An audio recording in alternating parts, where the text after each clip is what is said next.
কে বলো কি মাল দেখাইতো? হ্যাঁ কি চকলেট মাল দেখাইতো তোমার? সারাদিন পর কাজের থেকে এসে এখন বলে কি মাল দেখাইতো? মানে আমি যে প্রোডাক্ট গুলো বিক্রি করে এগুলো নিয়ে আসতাম ওর জন্য। ও খাবে ক্রিম বন, চকলেট বন এগুলো। কি খাবা তুমি? আমি চকলেট খাবো। তুমি টাকা দিয়ে রাখছো আমার চকলেটটা দেবে? তুমি মালাগুলো নেছো? কোনো মালা আমি নিয়ে আনি নাই। না মালা আনতে দেখাও। তুমি মালা আনতে দেখাও। কি মাল আনছি তুমি দেখো।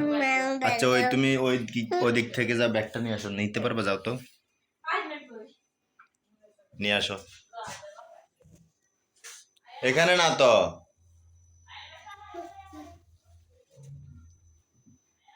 দেখছো ব্যাগের ভিতরে সব। কেন?